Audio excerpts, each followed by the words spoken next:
자, 우린 이 이야기를 이제 아주 잘 알고 있습니다. 그동안 계속해서 반복해서 들었었으니 사울은 다윗이 자신의 왕위를, 자신의 보좌를 빼앗을까 두려웠습니다.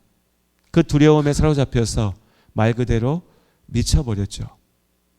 그런데 다윗이 먼저 반란을 일으키거나 사울을 공격하려 했던 것은 아닙니다. 오히려 우리가 이미 보았듯이 다윗은 끝까지 하나님께서 세우신 왕 사울을 존중하였고 그의 생명을 지키려고 했죠. 그러나 하나님께 대한 믿음을 잃어버리고 스스로의 욕망의 노예가 되어버린 사울은 스스로 무너졌습니다. 누가 와서 나를 치고 나를 때리고 나를 죽이려 해서 무너진 게 아니라 내가 나의 죄악 가운데 스스로 무너졌죠. 스스로 삶을 망쳐버렸고 결국 다윗이 이스라엘의 왕이 되었습니다. 이 모든 일들을 그저 책의 이야기로 읽고 나서 결론만 본다면 우리는 얘기할 수 있을 겁니다. 아, 하나님께서 당신의 약속대로 다윗을 이스라엘의 왕으로 세우셨구나. 예, 그렇습니다. 결론만 보면 그렇죠. 그 과정에 있었던 고통과 아픔, 수치와 눈물까지도 하나님께서 당신의 온전하신 뜻을 이루시기 위하여서 사용하셨던 과정들이었습니다. 역시 분명히 그렇습니다. 지나고 보면 그렇죠. 문제는 그 지나는 과정 속에서도 다윗은 여전히 살아 있었다는 겁니다. 이야기 속에 등장하는 등장인물이 아니잖아요. 사람입니다. 우리처럼 하루하루 살아낸 거예요. 그에게 주어진 건 약속이었고 하나님께서 그와 함께 하신다 말씀하셨습니다.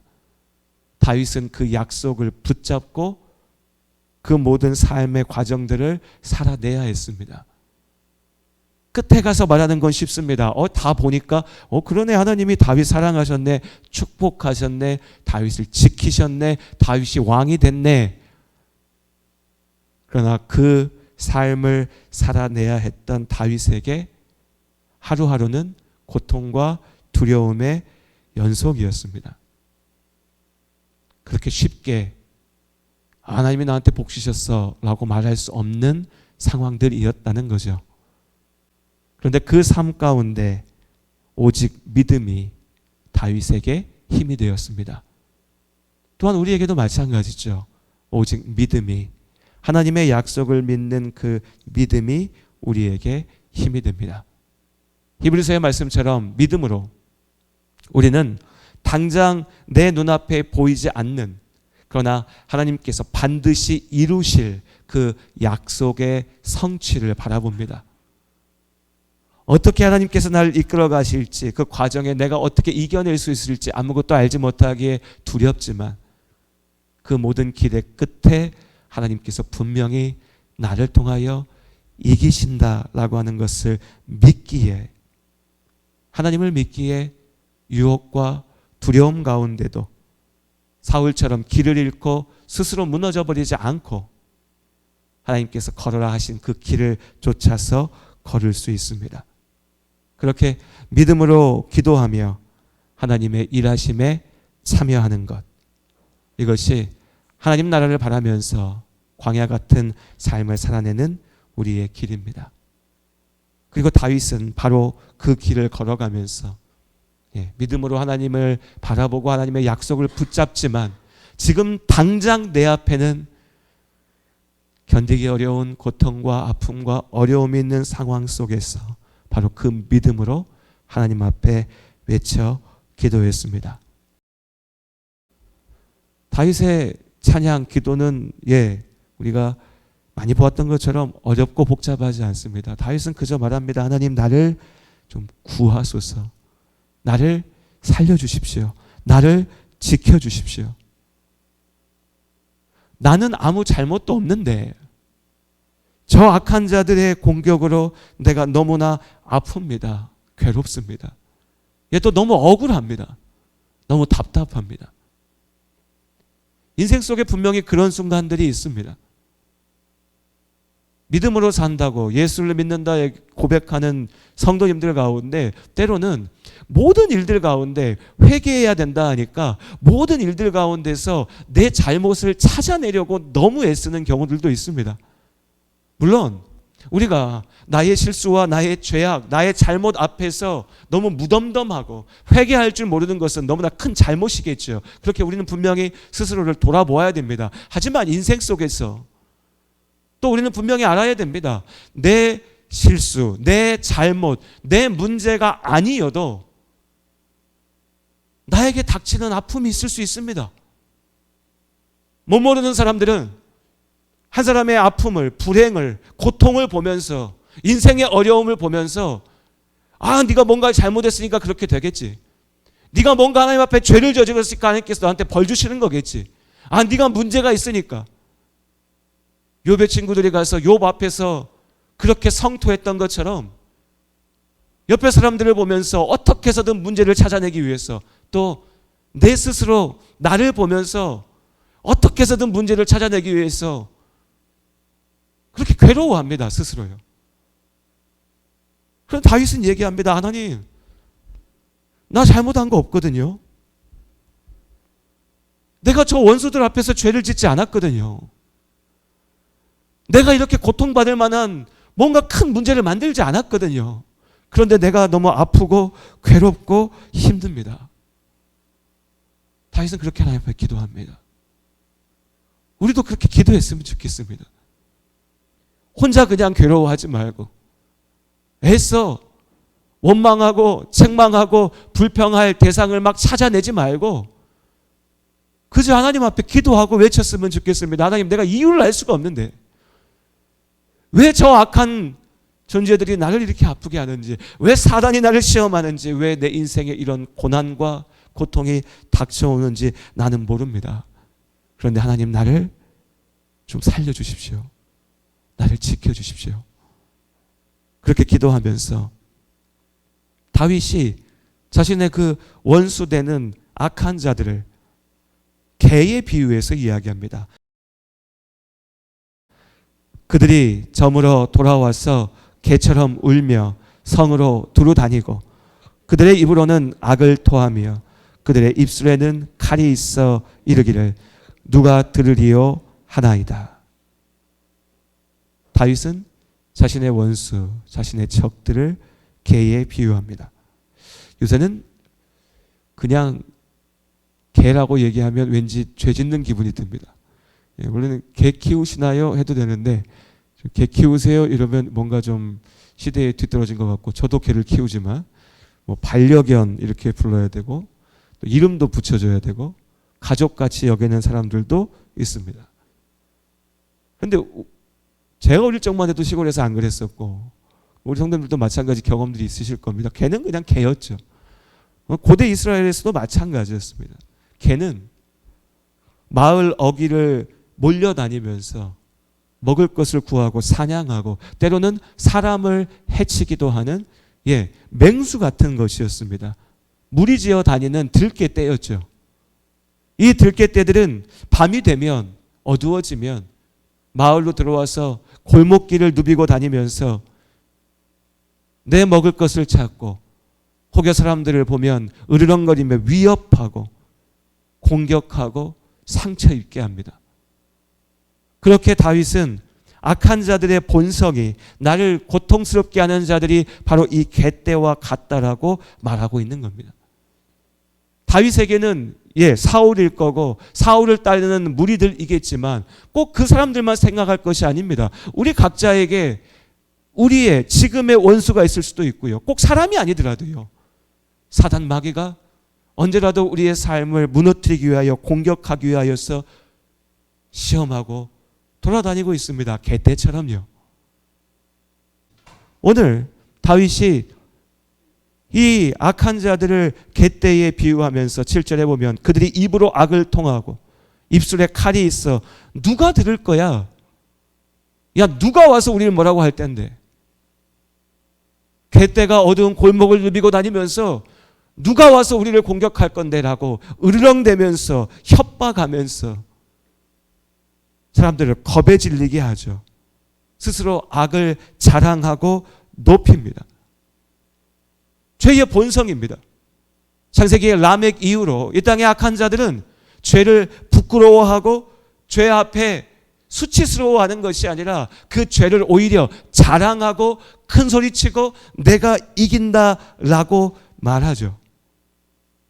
그런데 사실은 무엇입니까? 8절의 말씀에 여호와여 주께서 그들을 비웃으시며 모든 나라들을 조롱하시리이다. 그러나 다윗은 분명히 알았습니다. 저 악한 자들이 뭐라고 떠들고 다니고 큰 소리치고 비아냥대면서 하나님의 이름을 모욕하고 믿음의 사람들을 공격하고 선한 이들을 아프게 하더라도, 갯대가 아무리 밤에 골목을 누비고 다녀도, 사단이 아무리 나를 무너뜨리려 해도 예상하지 못한 고난과 고통과 아픔이 내 인생에 몰려와도 오히려 하나님께서 그 죄를 비웃으시고 하나님께서 그들을 반드시 심판하실 것을, 하나님께서 그 악한 자들을 심판하십니다. 다윗은 그 하나님의 공의를, 하나님의 사랑을 온전히 믿었습니다. 그렇기에 두려움에 무너지지 않았고 유혹 가운데 빠지지 않았죠. 고통받았으나 그 고통 가운데 하나님의 이름을 부르면서 외쳤던 겁니다. 그리고 다시 한번 다윗이 이 악한 자들을 들깨떼에 비유합니다. 앞서서 6절과 7절에서는 이 갯떼가 으르렁거리며 사람들을 위협하고 공격하고 누가 우리를 어떻게 할 거냐면서 큰 소리치고 두려워하지 않고 오히려 그 악을 자랑하는 모습을 그려냈습니다. 그런데 하나님께서 그들의 죄를 심판하실 때 실상 사실 이 들깨떼들은요, 이 악의 무리들은, 이 사단은요, 의지할 집도 없고 피난처도 없기 때문에 큰 소리치며 자랑하는 것처럼 돌아다니지만 사실은 갈 곳이 없고 머리 누일 것이 없고 먹을 것이 없기 때문에 고통으로 밤을 지새면서 신음으로 지저대고 있는 겁니다. 하나님, 저 악한 자들이 큰 소리치고 돌아다니는 상황 속에서 그들이 그 가운데 굶주리며 고통받으며 아파하는 상황 속에서 하나님께서 그들을 심판하소서. 그러나 나는 저들의 저 으르렁 소리에 두려워하며 떨며 무너지는 것이 아니라 하나님이 함께 하시고 지키시는 나의 집 안에서, 하나님의 집 안에서 평안히 쉼을 누리고 16절의 말씀처럼 내가 아침에 주의 인자하심을 찬양하리이다. 어두운 밤이 우리 앞에 있을지라도 주님과 동행할 때 그 어두움은 두려움이 아니라 평안함과 쉼의 자리가 될 수 있는 줄로 믿습니다.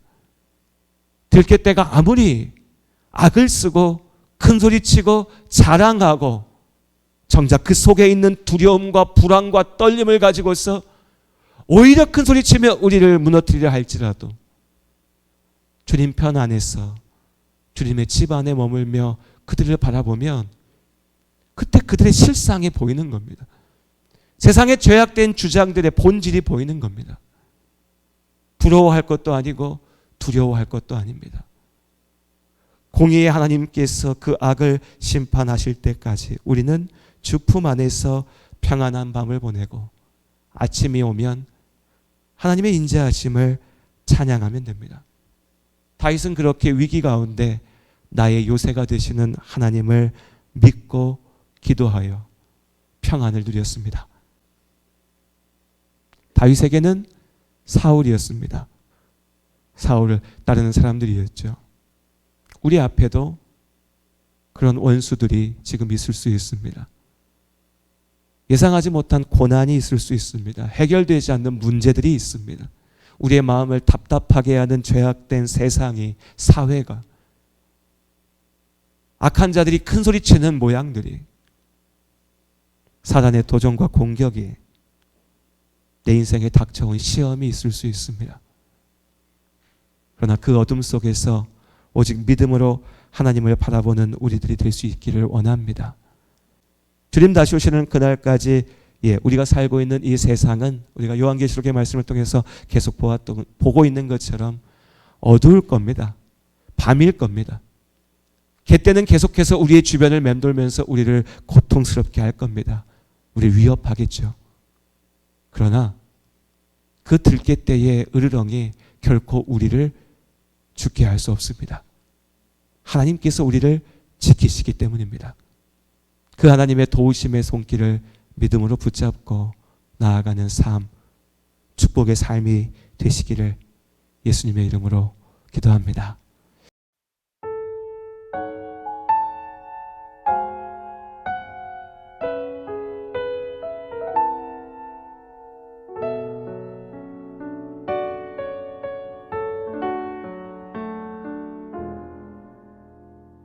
나의 영혼이 잠잠히 하나님만 바라며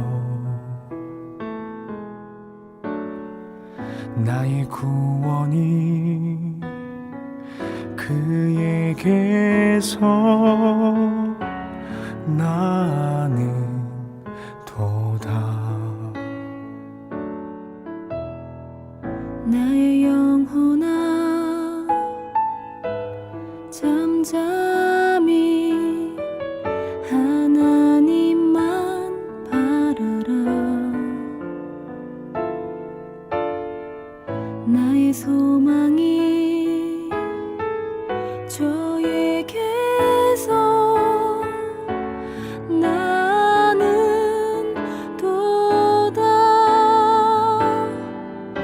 오직 주만이 나의 반석, 나의 구원이시니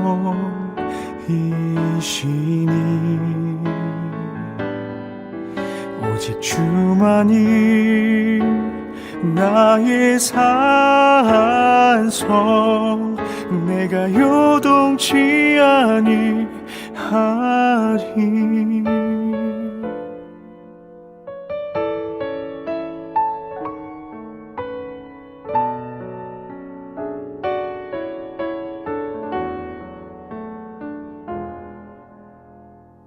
나의 영혼이 간절히 여호와를 갈망하며 나의 입술이 여호와를 찬양하리.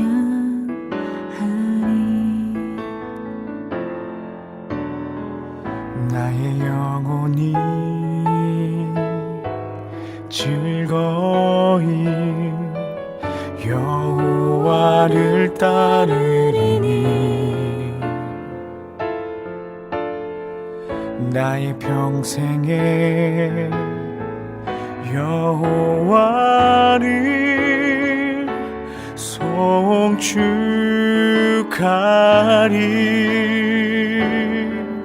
오직 주만이 나의 반석, 나의 구원이시니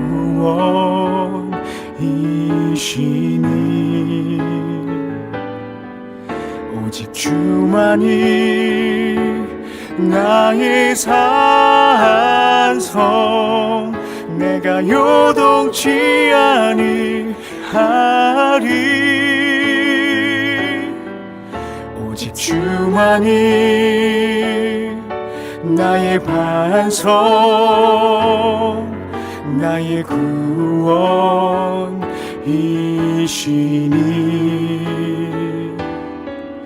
오직 주만이 나의 산성, 내가 요동치 아니하리.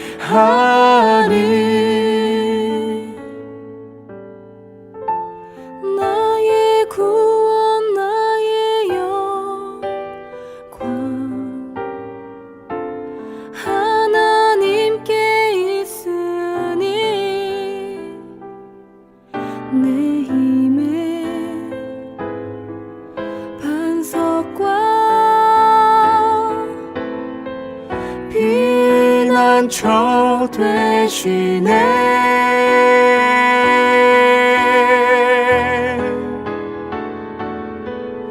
오직 주만이 나의 반석, 나의 구원이시니.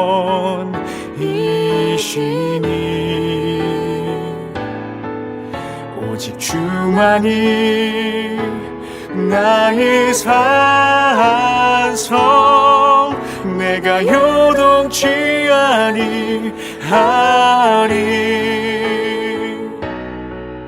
내가 요동치 내가 요동치 아니하니.